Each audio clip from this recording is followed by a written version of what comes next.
welcome to our new and returning viewers. My name's DeSauce, and today we'll be taking a more in-depth look guide at Okastu. She is the last boss of the Defiled Castle mission. She is a standard NPC humanoid, so she has some abilities that you're going to be able to see from finding the bloody graves, but quite a few of her attacks I found to be very unique, so I thought this guide could boss fight could use a more in-depth and detailed guide.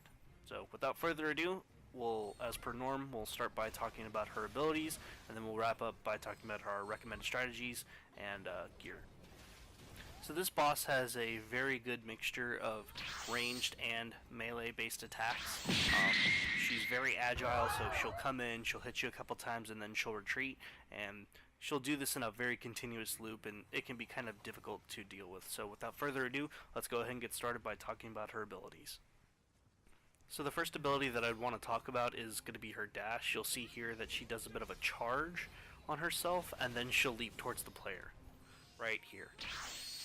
This can be repeated by one subsequent dash, and also chained with other abilities such as her kunai throw, and also her aerial attack, which I'll explain next. When the player's at mid to far range from her, she's going to spam those kunai, and she'll throw them back to back to back to back. If you get hit by one, you'll normally get hit by the other. You can roll out of this, and you can also block it, but I recommend just rolling and try to use the invincibility frames to your advantage. As I was saying, is her aerial attack. She'll leap into the air and charge her position for a short time, and then she'll leap directly at the player. Again, this can be followed up with a subsequent dash, so I recommend if you see her going for this, try to sidestep the first one and roll out of the next, because they're normally going to be chained, like most of her abilities. You'll notice this a lot throughout the duration of this fight.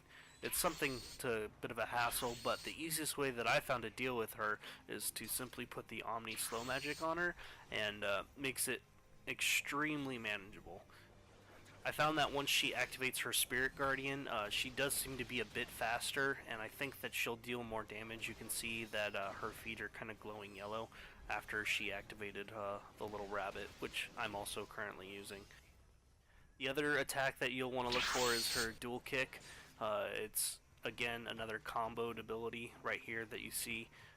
I found it to be fairly easy to avoid just by simply backing up. A lot of this fight is going to be a lot of backpedaling.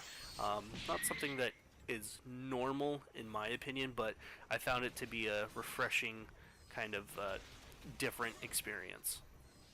So now for a quick chat about recommended gear. I highly recommend the ball and chain weapon, as she's going to be out of stamina a lot, and you can use this to your advantage by keeping her in that staggered state with the high stance quick attacks. I also recommend picking up the ability in which you can pull the enemy towards you, as that was pretty effective with her. I even think I was able to grab her out of a couple charges with said ability, so also would want to take that. Like I said before, use the Omni Magic Slowing Talisman. I liked the fire buff for the weapon, and also don't forget your ninjutsu power pill to increase your damage. I know Kung Fu. As this video wraps up, guys, I just want to say thanks for watching, and if you find the content to be useful, please do leave me a like, and also I'll leave a little sauce at the end so you can click on that to stay up to date with my latest videos. And that about wraps it up. Until next time, guys, thanks for watching, and stay saucy.